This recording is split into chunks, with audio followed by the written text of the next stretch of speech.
पांचों पांडव जीवित बैठे, इनको मार करके दिखाओ, मुझसे युद्ध कर दो। एक बात बता दो,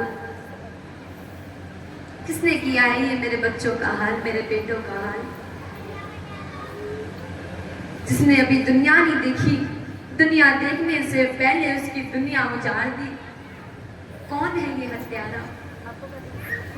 भगवान श्री कृष्ण कहने लगे, अर्जुन रोने की आवश्यकता नहीं है, और सुनो, ये काम अश्वत्थामा का, ये अश्वत्थामा ने किया है।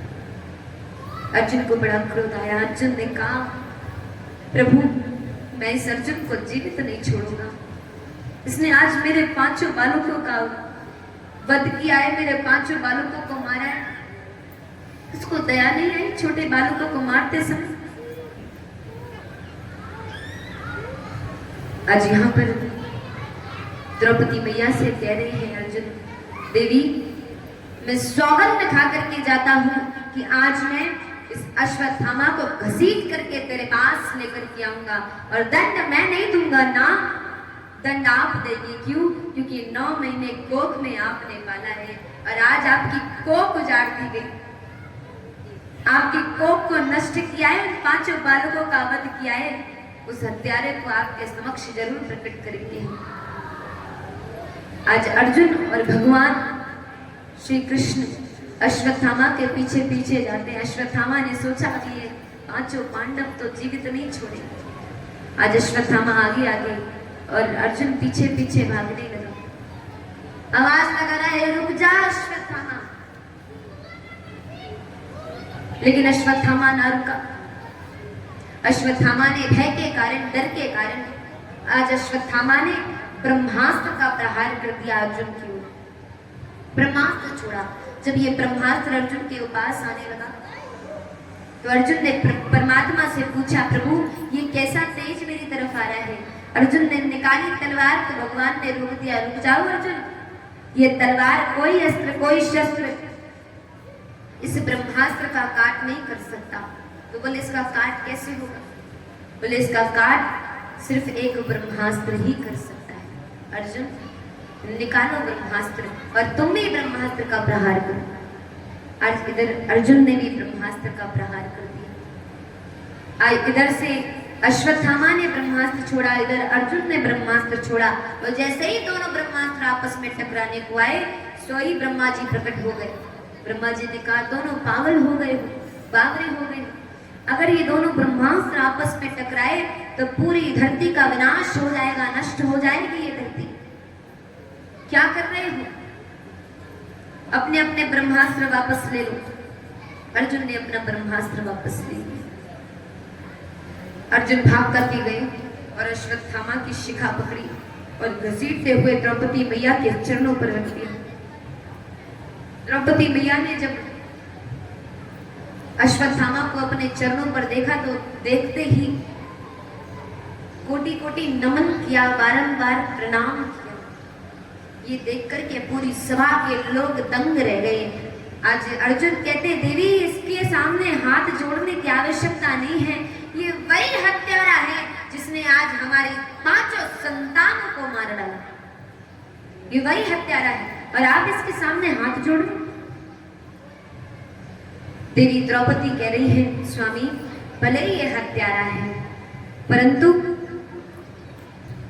आज ये गुरु का पुत्र है और गुरु पुत्र गुरु के समान होता है, और अगर मैंने आज इस गुरु पुत्र का अपमान किया तो एक गुरु का अपमान हो जाएगा और मैं कभी गुरु का अपमान नहीं कर सकती।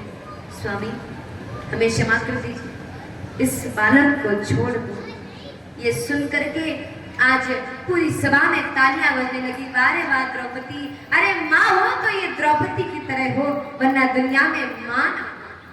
आज हत्यारा समक्ष पड़ा है, सामने पड़ा है, लेकिन माँ ने अपनी ममता दिखाई। माँ ने बड़ी सुंदर बात कही, अरे स्वामी सुनिए, आज मैं बिन औलाद की हो गई, लेकिन मैं नहीं चाहती कि आज कोई और माँ बिन औलाद की हो जाए, इसलिए आज इस बेटे को छोड़ दो। इसकी माँ इसकी राह देख, आज इसकी माँ इसकी राह देख रही। स्वामी इस बेटे को छोड़ दो।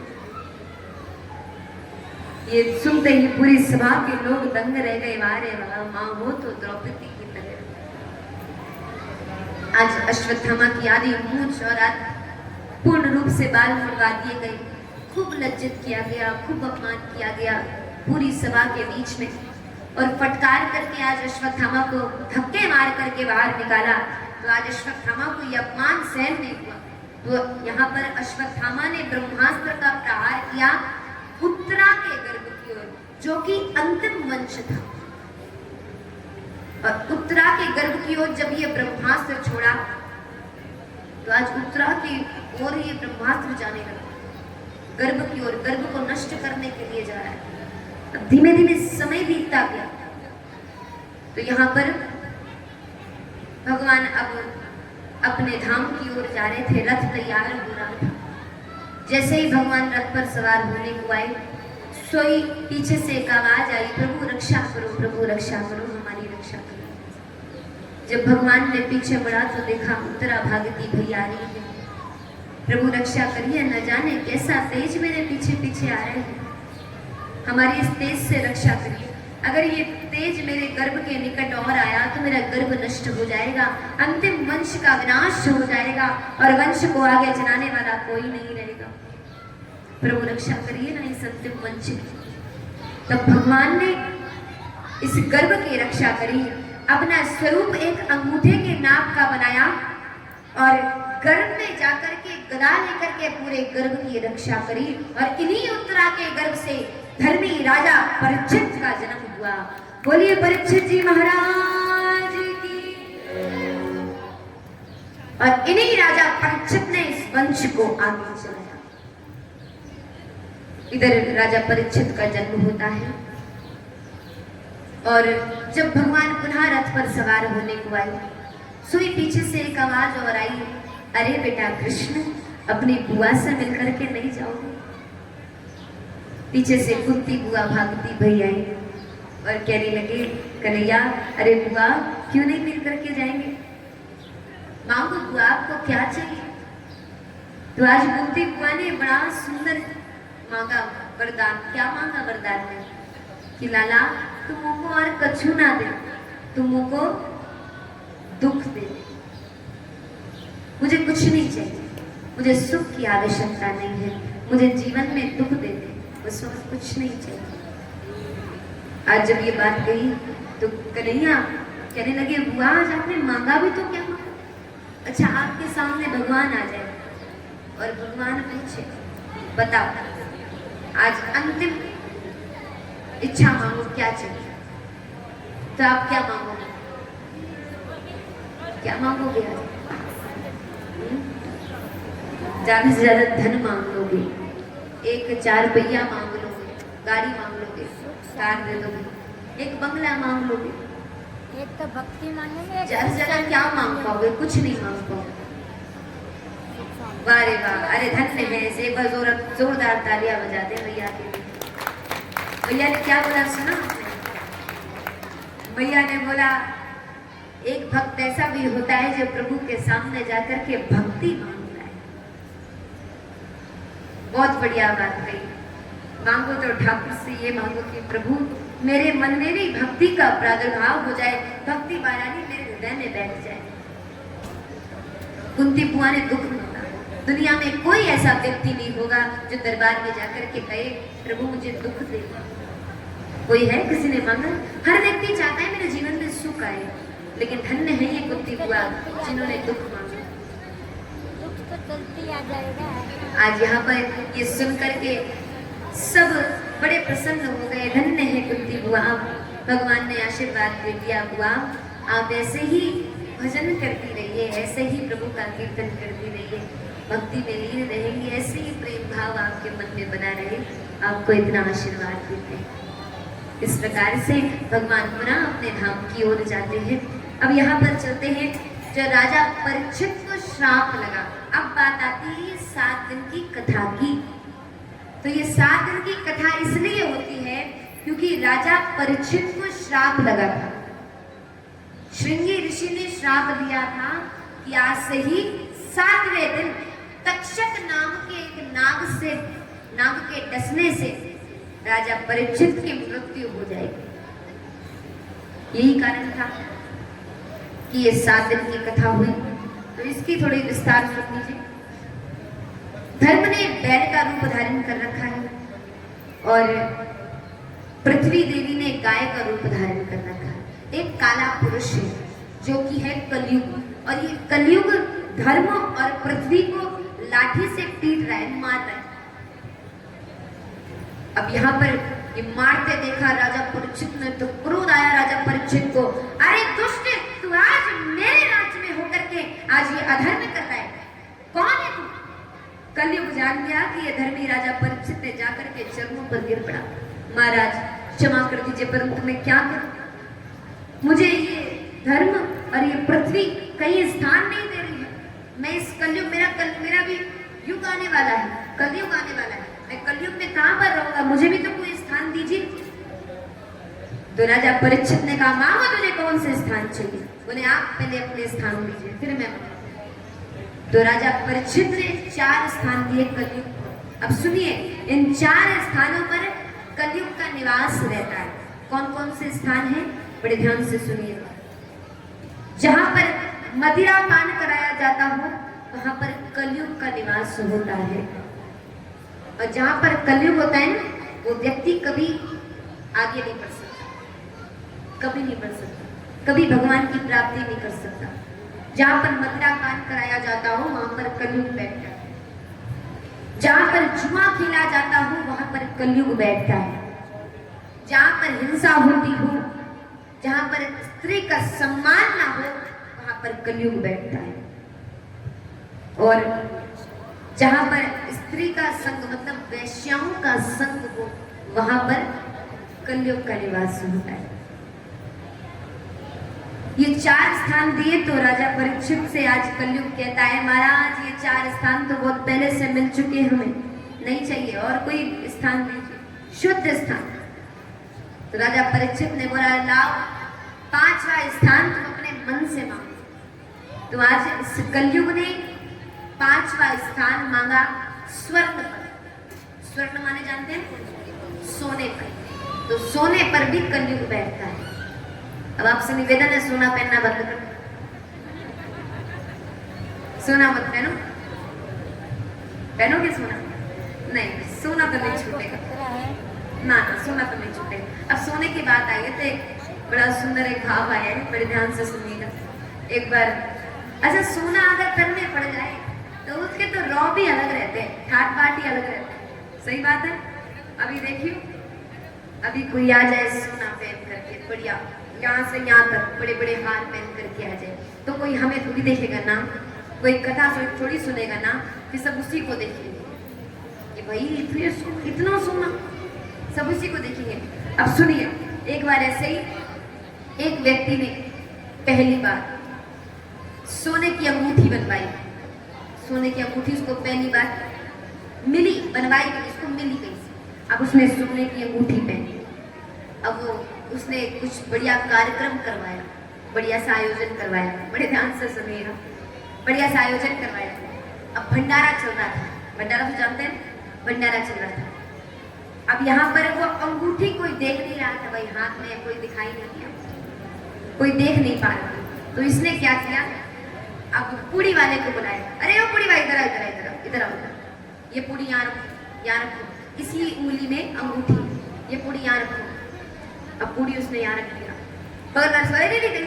ये पूड़ी यहाँ रखो, अरे यहाँ पूड़ी नहीं, यहाँ रखो, अरे यहाँ रखो, यहाँ रखो। अब एक व्यक्ति बड़ी देर से देख रहा था कि यही उंगली क्यों चल रही, यही उंगली क्यों चल रही। तभी ध्यान दिया कि इस उंगली में कुछ तो है, अंगूठी है, अच्छा ये अपनी अंगूठी दिखा रहा है। अब वो व्यक्ति बोला, अरे भैया इधर आओ, इधर आओ, पूड़ी वाले भैया इधर आओ। अब उसने, वो भी सोने की चेन पहन करके आया था, बढ़िया भारी सोने की चेन, अभी तो उसने अंदर रखी थी, कोई देखे ना। अब उसने जब देखा कि अंगूठी दिखा रहा, तो उसने अपनी सोने की चेन निकाल करके बाहर कर दिया। अब वो बोले, अरे भैया इधर इधर आओ, इधर आओ, भैया ये पूड़ी लेकर क्या, इधर रखो, इधर इधर रखो, पूड़ी इधर रखो। तो यहाँ पर कहा नहीं जाता है भाई सोने घमंड मत करिए। अब वो कहे भैया हमें किसी से कम नहीं है, तुम ऐसे करना है, हमारे कहे पूरी यहाँ रखो, तो कम से कम मेरी भी तो चेन दिखाई दे। तो यहाँ पर सोने पर कलयुग का निवास रहता है। तो जानिए पहले सोना कौन सा, आपके सोने पर नहीं। जो अधर्म का कमाया हुआ सोना होता है उस पर कलयुग का निवास होता है, और जो धर्म का कमाया हुआ सोना होता है उस पर मेरे बाके बिहारी लाल जी का निवास होता है। मेरे बाके बिहारी जी विराजमान रहते हैं। अब देखिए, अब सोना पहनियो बिल्कुल कोई नहीं। अब कहीं पड़ा हुआ सोना मिल जाए तो मत उठाना, उस पर कलयुग रहता है। भाई सोना कोई छोड़ता भी नहीं, कहीं पड़ा मिल गया, नहीं सोना है भाई उठा लो। तो आप अपने साथ में कलयुग लेकर के जा रहे हो, तो पड़ा हुआ सोना उस पर कलयुग है, चोरी किया हुआ सोना उस पर कलयुग है। जब कलयुग का स्थान, कलयुग ने सोने पर स्थान मांगा तो भगवान ये राजा परीक्षित ने स्थान दे दिया, जाओ तथास्तु स्थान देता हूं। कलयुग कहने लगा महाराज बहुत बढ़िया स्थान दिया, अभी कुछ देर बाद आप ही के सर पर बैठ जाऊंगा। राजा परीक्षित जब वापस गए महलों पर तो देखा राजगद्दी के बगल में बड़ा ही सुंदर सोने का मुकुट रखा है। राजा परीक्षित ने सोचा लगता है कोई उपहार में दे करके गए, और ये जरासंध का है, ये चोरी किया हुआ मुकुट है। तो राजा परीक्षित ने उस मुकुट को उठाया और उठा करके धारण कर दिया, और धारण किया सोई कलयुग ने अपना डेरा जमा लिया, और लेकर के जैसे ही आज पहुंचे कहां पर, शिकार करने के लिए जंगल की ओर निकले, सोई शमीक ऋषि जी का आश्रम है, और शमीक ऋषि जी के आश्रम पर जाकर के पहुंचे तो शमीक ऋषि के आश्रम पर जाकर बड़ी जोर प्यास लगी है राजा परीक्षित। शमीक ऋषि ने दूर से ही देख लिया था कि ये धर्मी राजा परीक्षित है, परंतु इसके सर में कलयुग बैठा है। अगर मैंने इस कलयुग को देख लिया तो मेरी सारी तपस्या भंग हो जाएगी। तो राजा परीक्षित को देखते ही शमीक ऋषि ने नेत्र बंद कर दिए। ये चीज राजा परीक्षित ने देख लिया कि इस बाबा ने मुझे देख करके नेत्र बंद किया। आए राजा परीक्षित आए, आवाज लगाई, सुनो ऋषि जाकर के मेरे लिए जल लेकर के। अब ऋषि तपस्या में बैठे हैं, जल कैसे ले आए? इसको कहते हैं बुद्धि भ्रष्ट होना, कलयुग का असर है। शमीक ऋषि जी अपने आसन से नहीं हुए, नेत्र भी नहीं हुए। तो आज राजा परीक्षित कहने लगे तू ढोंगी है, तूने मुझे देख करके नेत्र बंद किया, तू ढोंगी बाबा कहलाएगा, तू कोई संत नहीं है। और आज क्रोध में आकर के मरा हुआ सर्प पड़ा था धरती पर, त्रिशूल से अपने बाण से आज जब ये उठाया मरा हुआ सर्प और उठा करके शमीक ऋषि जी के गले पर डाल दिया। ये दृश्य श्रृंगी ऋषि ने देखा, पुत्र ने देखा उनके, तो आज बड़ा क्रोध आया श्रृंगी ऋषि को, मेरे पिताजी का अपमान हो गया, आज मेरे पिताजी का अपमान किया गया।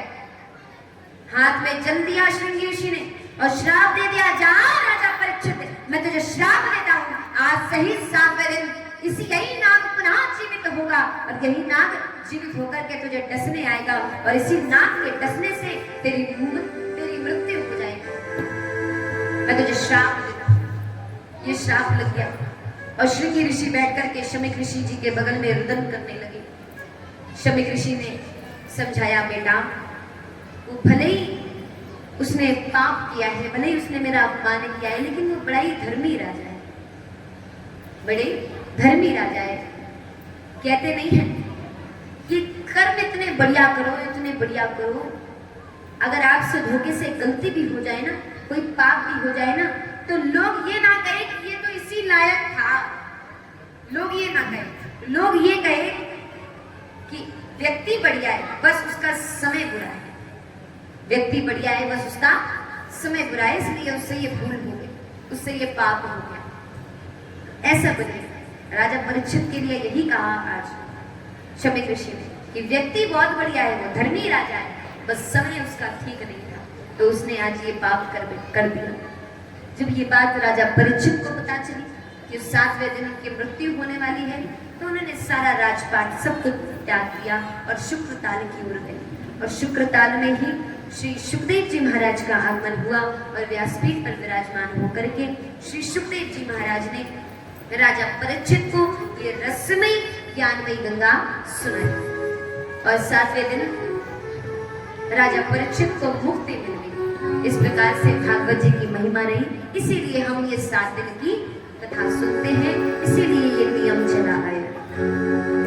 अब आइए यहीं से एक बार प्रभु का भजन करेंगे। उससे पहले हम कल की कथा जान लें। कल की कथा क्या है? तो कल की कथा में हम सृष्टि का निर्माण कैसे हुआ। जब दुनिया में कोई नहीं था तो सबसे पहले कौन आया, इसका वर्णन करेंगे। ठीक, कपिल देव भगवान का कल आगमन होगा। कल कपिल देव भगवान का जन्म होगा, जो कि देवहूति माता के पुत्र हैं, कर्दम मुनि जी के पुत्र हैं। और इसके बाद विदुर जी का बड़ा सुंदर चरित्र का वर्णन करेंगे। ध्रुव जी का चरित्र का वर्णन आएगा। और इसके बाद हो सकेगा, समय मिलेगा तो प्रहलाद चरित्र भी आपको हम सुनाएंगे। और कल भगवान वामन का अवतार होगा। कल साक्षात भगवान वामन की बड़ी सुंदर झांकी आएगी। सभी लोग भारी सी भारी संख्या में आए। वैसे तो जिस हिसाब से आज द्वितीय दिवस है, संख्या बहुत बढ़िया है, लेकिन जिस हिसाब से बिल्डिंग में लोग हैं उस हिसाब से संख्या बहुत कम है। अभी भीड़ नहीं है, आनंद लिया। संख्या इतनी हो कि हमारे सुभाष भैया को भी बाहर टेंट लगवाना पड़ जाए, बाहर टेंट लगवाना पड़ जाए। इतनी संख्या हो कि वहां तक फुल हो जाए। वो इतने लोग हैं, इतने फ्लैट बने हुए। कितने फ्लैट है बताओ जरा हमें? 1100 फ्लैट है। और 1100 में अभी बताएं तो यहाँ पर अभी 150 भी लोग नहीं है। 150 लोग भी नहीं है। आधे तो गांव, कितने गए गांव? 1100 में चलो 500 गांव चलो, मतलब 500 तो आए, 500 600 तो आए। मान लिया 500 गांव चले गए, छुट्टी पर गए, 500 600 तो याद तो आए। तो आप सबसे निवेदन है, आस पड़ोस के जितने भी फ्लैट के लोग हैं, बाहर के जितने लोग हैं, और साची बताएं तो आप तो बुलाए रहे, आप बुलाए, आप लोग तो ले लेकर के आओगे बाहर से। और हम भी काफी यजमानों को बुलाने का प्रयास कर रहे हैं। काफी यजमानों को हमने भी फोन किया है, वो भी यहीं से करके अभी कथा करके गए 1 महीने पहले हम यहाँ से। तो उनसे निवेदन किया है, वो भी यहीं पर रहते हैं पास में। तो काफी यजमानों को हमने भी बुलाया है। हो सकेगा तो कल या परसों तक उनका भी आगमन होगा। तो हम कोशिश कर रहे हैं, तो आप तो कोशिश करिए। जब हम इतनी दूर से आकर के कोशिश करना, हमारी जान न पहचान, लेकिन जहाँ जाते हैं वहाँ हमारा और भक्तों का प्रेम अधिक हो जाता है। बड़ा घुल मिल जाते हैं तो वो प्रेम बन जाता है। फिर वो ना हमारा पीछा छोड़ते, हमारा पीछा भी नहीं छोड़ते वो लोग। जहाँ जाएंगे, किशोरी जी आपकी कथा कहाँ चली? मैंने यहाँ चली। बोले हम आते हैं। बोले बिल्कुल आइए। अभी उन लोग ने यहाँ का बैनर देखा तो तुरंत फोन आ गया, अच्छा यही कथा चली, हम भी आएंगे। हमने बिल्कुल पधारिए, कथा सबकी है, बिल्कुल आइए। और ये कथा आप सभी की है, ये कथा किसी एक की नहीं है। ये कथा कोई एक करवा भी नहीं पाए, नहीं करवा सकता। तो आप सबकी कथा है, तो आप सबका एक काम भी है। क्या काम है? इस कथा में देखिए खर्चा भी अधिक आता है। आप लोग तो जानते हो हर चीज का खर्चा है भाई। आप जो दूर दूर तक लोग आवाज जा रही है, साउंड का खर्चा हो गया, सबका खर्चा, पंडित जी का खर्चा हो गया, हमारे इंस्ट्रूमेंट वाले भैया का खर्चा हो गया, सबका खर्चा हो गया, आने जाने का न जाने कितना खर्चा लग जाता है। और इसके बाद अब कितने में तो कुछ भी नहीं होने वाला। तो आपका कर्म क्या है? आपका क्या कर्म है कि आप भी थोड़ा सहयोग करें। देखिए लोग जब कुछ अपने घर में कार्य करवाते हैं तो 2-2, 3-3 लाख खर्च कर देते हैं, अच्छा आप कथा कराओगे, उदाहरण समझिए, आपने कथा कराई, ठीक है, एक कथा में कम से कम 3-4 लाख का खर्चा आता है। 3-4 लाख का खर्चा आ जाए एक कथा में, अगर आप पर्सनल करवाएं। और आज आपको 4 लाख के बजाय कुछ ही मुद्राओं में आपका पूरी कथा पूर्ण हो रही है और आपको पूरा लाभ मिल रहा है। तो बताइए 4 लाख बढ़िया है कि ये लाख बढ़िया है? कौन सा बढ़िया है? ये बढ़िया है ना भाई, आपका खर्चा भी कम है और कथा का आनंद भी खूब है, तो ये बढ़िया है ना। तो आपसे कहने का मेरा भाव ये है कि आज द्वितीय दिवस है, ज्यादा से ज्यादा सहयोग करिए और कुछ ना कहने वाले हो। अब आप तो खुद समझदार हैं, खुद समझदार है, आप तो समझते होंगे, ठीक है। आइए एक बार हरि का नाम लेते हैं, प्रभु का नाम लेते हैं और वामन भगवान की बड़ी सुंदर झांकी आएगी, भारी सी भारी संख्या में आए। और वामन भगवान का सभी लोग दर्शन करेंगे। कल वामन जी आएंगे और परसों हमारे कन्हैया जी आएंगे। ठीक है, आइए।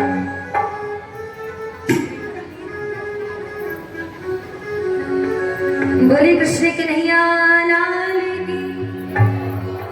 अभी आवाज नहीं आई और जोश। राधा रानी सरकार की। अभी तो ये बताओ, अभी वहां तक भी आवाज नहीं गई, अभी वहां तक आवाज नहीं गई, पीछे वालों आवाज आई। बोले राधा रानी सरकार की। ना आनंद नहीं आया। हमने बोला कल से सुभाष भैया ग्लूकोन डी की व्यवस्था कर लियो। कल जो भी यजमान बने ना तो एक निवेदन है, सबको ग्लूकोन डी पिला दो और कुछ ना करो, सबसे बढ़िया। बोले खाटू नरेश की। नहीं, खाटू नरेश के बड़े प्रेमी हैं, अपने कन्हैया की बात करते तो कोई जयकारा नहीं लगाता। हम रुष्ट हो जाएंगे भैया, हम ब्रजवासी ठहरे, हमारे लाला का जयकारा नहीं लगाते। बोले सावरिया सेठ की। बोले कृष्ण कन्हैया। एक बात धीमी हो गई। आइए। अरे था बिन नाथ अनाथ की जी कुड़रा खेलोती। अरे था बिन नाथ अनाथ की जी कुड़रा खेलोती।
से भक्त कह रहे हैं क्या? ओ, तुम्हारी शरण मिल गई सावरे, तुम्हारी शरण मिल गई सावरे, ओ तुम्हारी शरण मिल गई सावरे, तुम्हारी शरण मिल गई सावरे, ओ तुम्हारी कसम जिंदगी मिल गई, तुम्हारी कसम जिंदगी मिल गई। हमें देखने वाला कोई न था बाबा, हमें देखने वाला कोई न था बाबा, हमें देखने वाला कोई न था, हमें देखने वाला कोई न था। वो तुम जो मिले बंदगी मिल गई बाबा, तुम जो मिले जिंदगी मिल गई, वो तुम जो मिले बंदगी मिल गई, तुम जो मिले जिंदगी मिल गई। और देखिए अब फागड़ आता है तो यहाँ के प्रेमी तो प्रेमी है खाटू नरेश के, किसके? खाटू नरेश के प्रेमी हो वो कि नहीं? अच्छा बताओ कौन कौन है? ऐसे बैठोगे तो आनंद नहीं आएगा, नहीं आनंद आएगा। भैया तब एक कैमरा आगे कर दो ना, कैमरा तोड़ डालेंगे ये लोग, एक नुकसान करेंगे। ये खड़ी ये स्टैंड आगे कर दिया जाए और जो प्रेमी है वो खड़ा हो जाएगा, जो प्रेमी नहीं है वो बैठा रहेगा, जो नृत्य कर पाए वो खड़ा रहेगा, जो नृत्य कर पाए। कौन है प्रेमी? प्रेमी है तो खड़े हो जाओ और क्या करेंगे? ओहेलो आयो है, ओहेलो आयो है, आयो है, हेलो आयो है, हेलो आयो है, आयो है, हेलो आयो है, ओहेलो आयो है, आयो है, हेलो आयो है। हेलो आयो है, आयो है, हेलो आयो है। वो हाथों में लेकर निशान, वो हाथों में लेकर निशान, चला वो खाटूधाम, चला था खाटूधाम, चला वो खाटूधाम। वो चला था खाटूधाम। हेलो आयो है, आयो है, हेलो आयो है, हेलो आयो है, आयो है, हेलो आयो है। हेलो आयो है, आयो है, हेलो आयो है। ओ हेलो आयो है, आयो है, हेलो आयो है। हेलो आयो है, आयो है, हेलो आयो है। हेलो आयो है, आयो है, हेलो आयो और है। हमको दीदार तुम्हारा है, हमको दीदार तुम्हारा है, हमको दीदार तुम्हारा है, हमको दीदार तुम्हारा है। हमको दीदार तुम्हारा है, हमको दीदार तुम्हारा है। हमको दीदार तुम्हारा है, हमको दीदार तुम्हारा है। इस बार के वो हर बार के, और इस बार के वो हर बार के बादल मेले में बस एक निशान हमारा है। हर बार मेरे नारों में हर बार निशाना तेरा है। इस बार के बादल मेले में बस एक निशान हमारा हो, इस बार के गागड़ मेरे रे, एक बार निशाना से हमारा हो। इस बार के बादल मेले में बस एक निशान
जय हो श्री कन्हैया लाल की जय हो राधा वल्लभ लाल की जय हो आप सभी भक्तों की बोल श्याम प्यारे महाराज के चढ़ाई की बोल खाटू नरेश की दरबार में चढ़ाई चीज ने पाची मत उठाओ 18 को उठा लेंगे वो ये ढालियो कोई भी कुछ भी कौन छो हाँ तो ये चढ़ाए क्यों फिर उठाए क्यों पूरा लगता वो है बच्चे चढ़ाओ ये पूरे मिल लियो वो सामने ये चढ़ाओ सभी अपने यथा स्थान बैठ जाएं, अपना स्थान ग्रहण करें।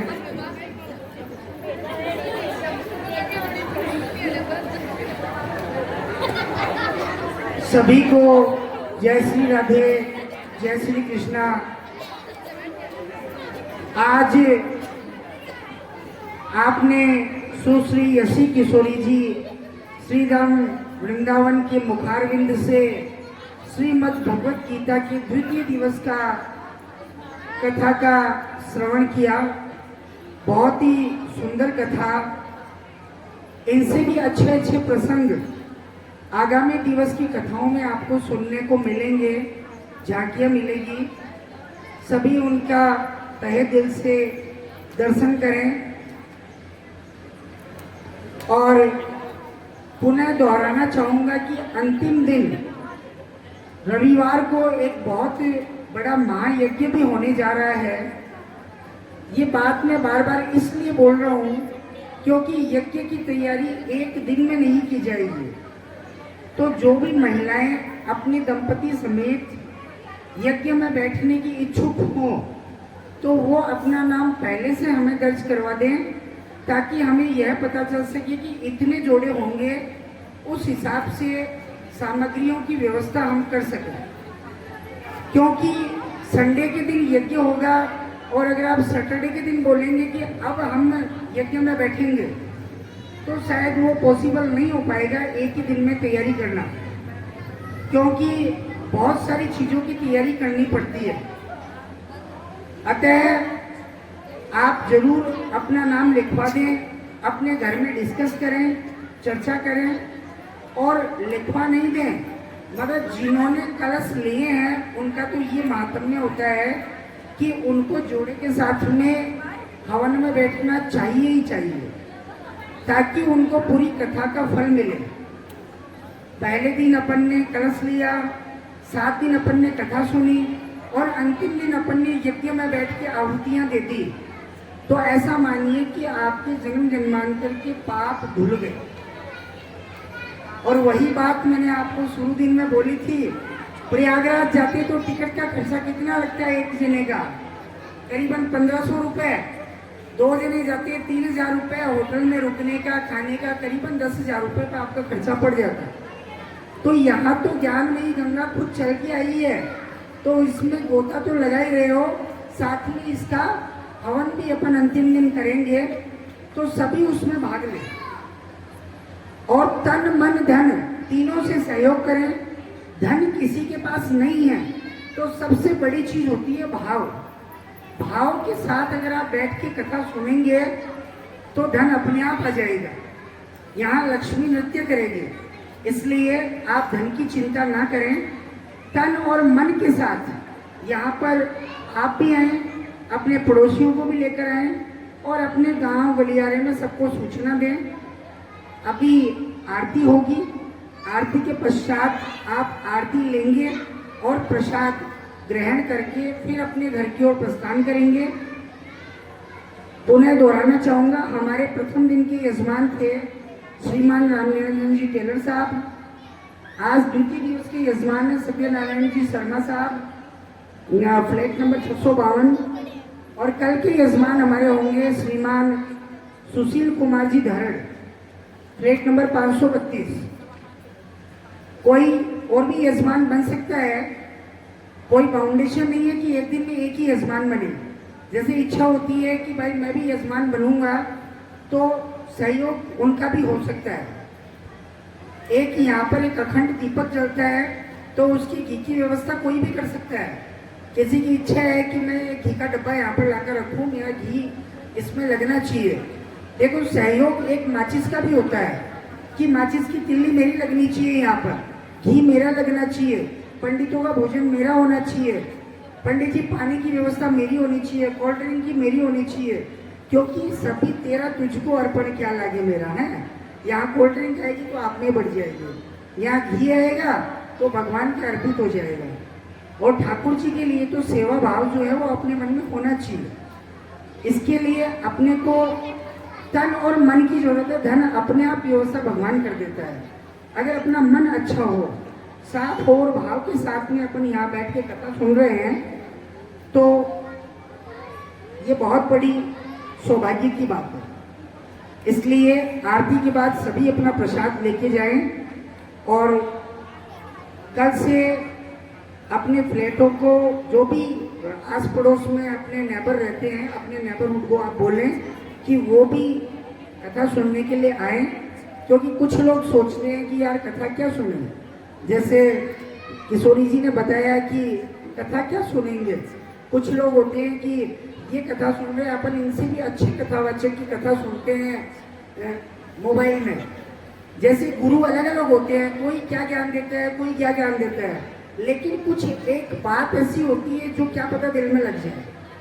अगर आपको इनमें अच्छाई लग रही है तो वो अच्छाई इनकी ग्रहण करो। और कोई भी कथावाचक, अभी जैसा कि प्रसंग में इन्होंने बताया कि सुखदेव को सुख देवता क्यों कहा गया, क्योंकि यहाँ कथा वाचन करने वाला देवता रूपी होता है। अपन उनकी सेवा सत्कार करें हर प्रकार से। जैसे मान लीजिए ये जहाँ भी रह रहे हैं तो आप इनकी सेवा कर सकते हैं। सेवा किसी भी प्रकार की हो सकती है, सेवा एक चाय की भी हो सकती है कि किशोरी जी आपने चाय पी कि नहीं, आपने दूध पिया कि नहीं, आपने कॉफी पी कि नहीं। तो संत तो क्या होते हैं कि कथावाचक जो होते हैं वो देवता स्वरूप होते हैं, और अपन तो आए हुए अतिथि का भी सत्कार करते हैं, तो ये तो देवता हैं जो अपने को कथा सुना रहे हैं। और ज्ञान अपने पास में होता तो अपन यहाँ थोड़ी बैठे रहते हैं। जिस प्रकार से गुरु के बिना ज्ञान अधूरा है। क्लास में अपन बैठते हैं, पहला चैप्टर पहले गुरु पढ़ाएगा, फिर अपन जाके उसका रिवीजन करेंगे, तब जाके स्टूडेंट को चैप्टर समझ में आएगा। जैसे 10th क्लास का स्टूडेंट देखिए 11th क्लास की बायोलॉजी, केमिस्ट्री, फिजिक्स पहले ही पढ़ के बता दो, अगर उनको ही ज़्यादा है तो नहीं आ सकती। लेकिन जब पहला चैप्टर वो स्कूल में पढ़ के आ जाते हैं, फिर रिवाइज करते हैं, टेस्ट देते हैं, तो बहुत अच्छा मतलब परफॉर्मेंस वो क्लास में भी कर पाते हैं। ठीक इसी प्रकार से ये जो भी कथा में कह रहे हैं वो भली बात ही अपन मन लगाकर सुने।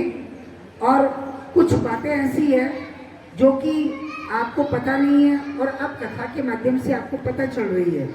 जैसे कथा 7 ही दिन की क्यों होती है, कथा कहने वाला कौन होता है, सुख को देवता क्यों कहा गया है, और भी अन्य प्रसंग ये सुनाएंगे। अंधकार से प्रकाश की ओर ले जाने वाली, अज्ञान से ज्ञान की ओर ले जाने वाली ये माँ भगवती है।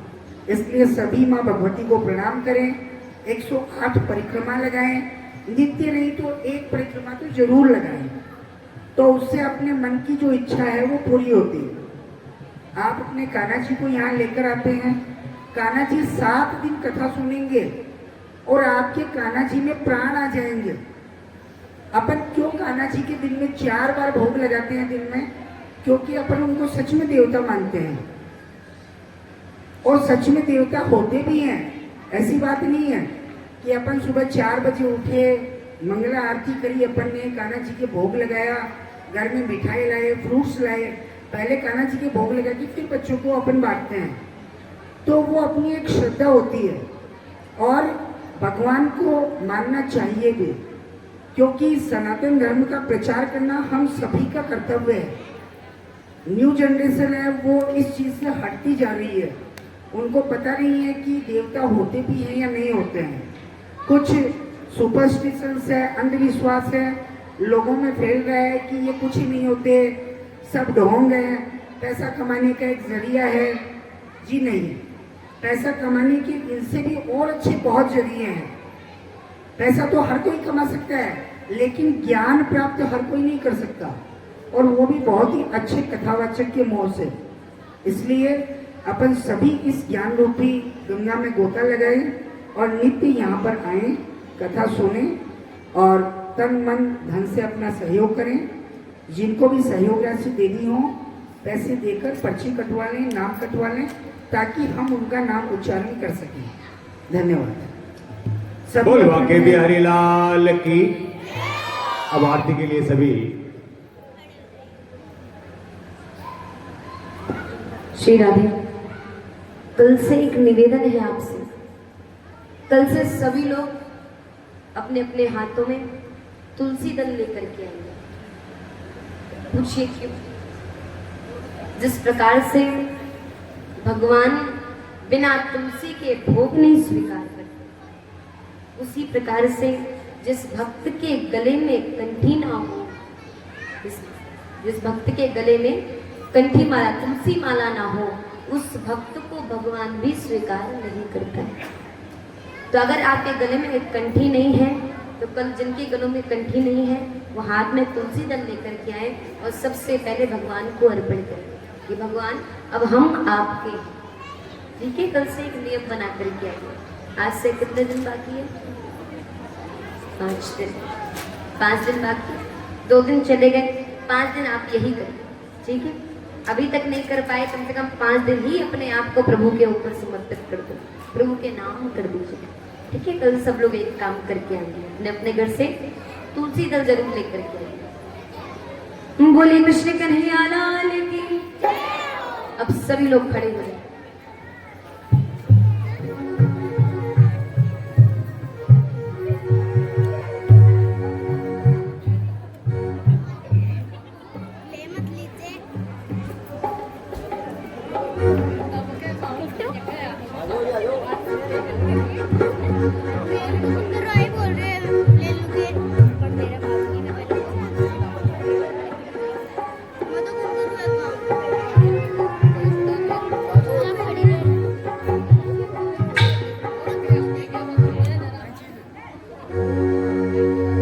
श्री बांके बिहारी तेरी आरती गाऊं, हे गिरधारी तारी आरती गाऊं।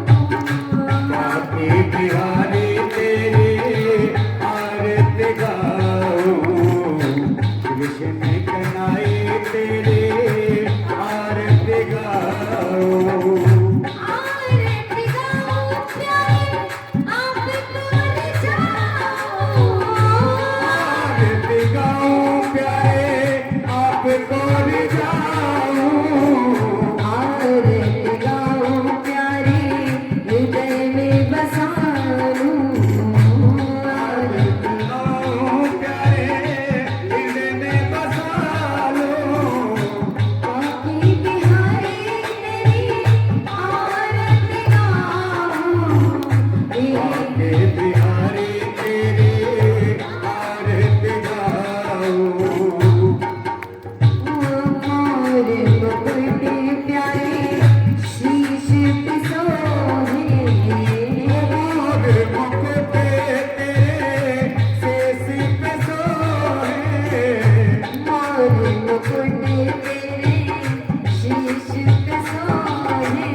चरणों से निकली है गंगा प्यारी। ओ चरणों से निकली है गंगा प्यारी। जिसने सारी दुनिया तारी। ओ जिसने सारी दुनिया तारी। जिसने सारी दुनिया तारी। ओ जिसने सारी दुनिया तारी। मैं उन चरणों के दर्शन पाऊं। ये गिरधारी हरी आरती गाऊं। आके बिहारी तेरी आरती गाओ।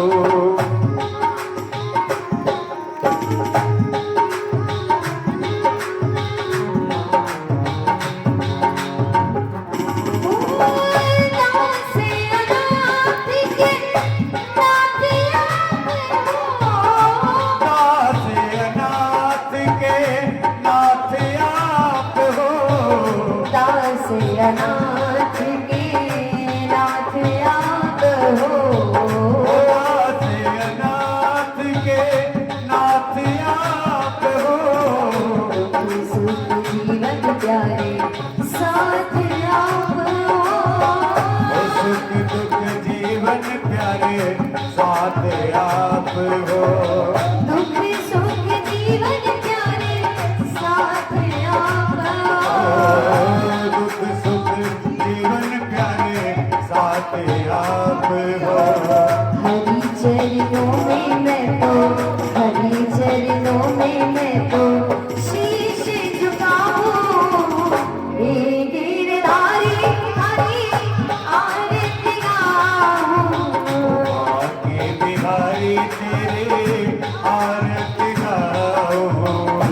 बाकी बिहारी तेरी आरती गाऊं। हे गिरधारी तेरे आरती गाओ। श्री हरिदास के प्यारे तुम हो। ओ श्री हरिदास के प्यारे तुम्ही हो। श्री हरि बाबा के प्यारे तुम हो। ओ श्री हरिदास के प्यारे तुम्ही हो। तेरे मोहन जीवन धन हो। तेरे मोहन जीवन धन हो। तेरे मोहन जीवन धन हो।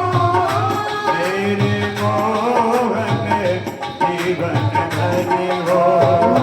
देख युगल छवि देख युगल छवि बड़ी बन जाऊं। ये गिरधारी हरी आरती गाऊं। जय बिहारी तेरे आरती गाओ।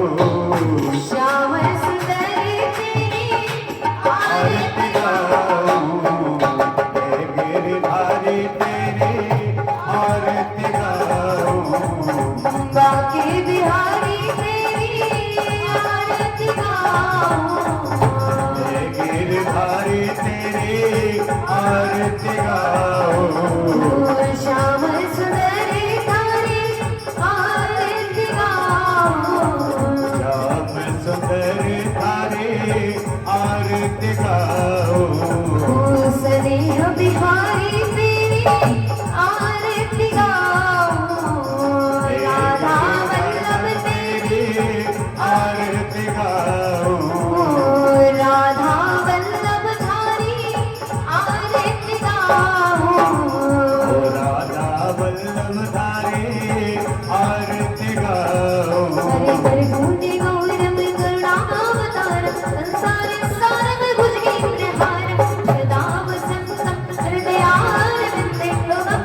आजा मेरी अखियां तरस रही अब तो आजा। अरे हट बंसी वाले गोकुल के राजा मेरी अखियां तरस रही अब तो आजा।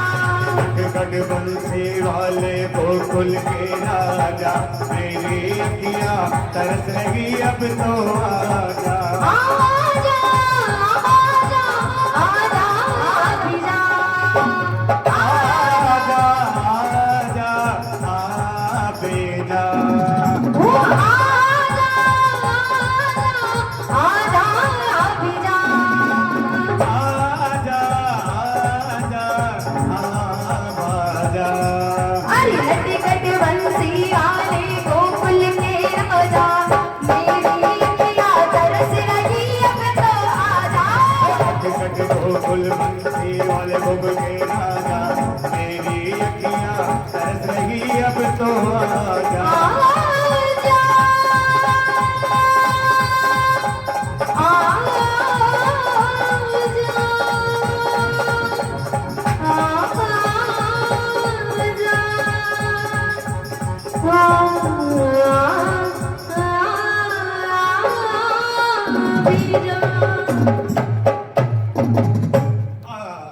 बेजा।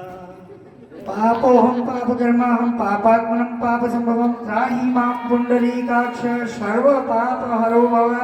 जयंती मंगला काली भद्रकाली कपालिनी दुर्गा क्षमा शिवा रात्रि स्वाहा स्वधा नमोस्तुते। आवाहं न जानामि न जानामि तवार्चनम पूजा चेव न जानामि क्षम्यतां परमेश्वरी।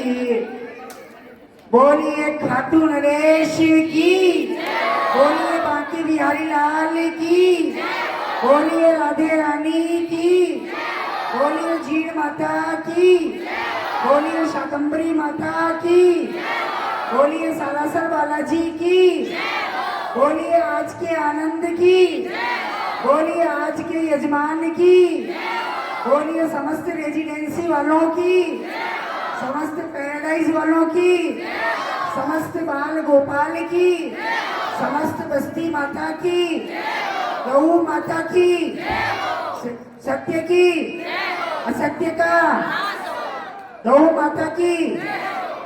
जय जय श्री राधे श्याम। काल हर कष्ट हर दुख हर दारिद्रता हर सुख कर संपत्ति कर और मैं तो थारा काबल टीकर मैया तेरी मर्जी हो सो कर।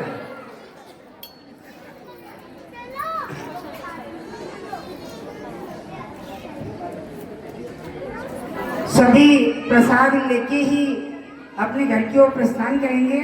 यजमान जी अपने हाथों से सभी को प्रसाद दे रहे हैं, तो प्रसाद लेके उसके पश्चात ही अपन घर की ओर प्रस्थान करें।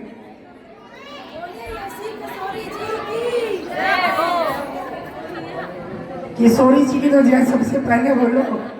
बोलो सुश्री यसी किशोरी श्री धाम वृंदावन जी की।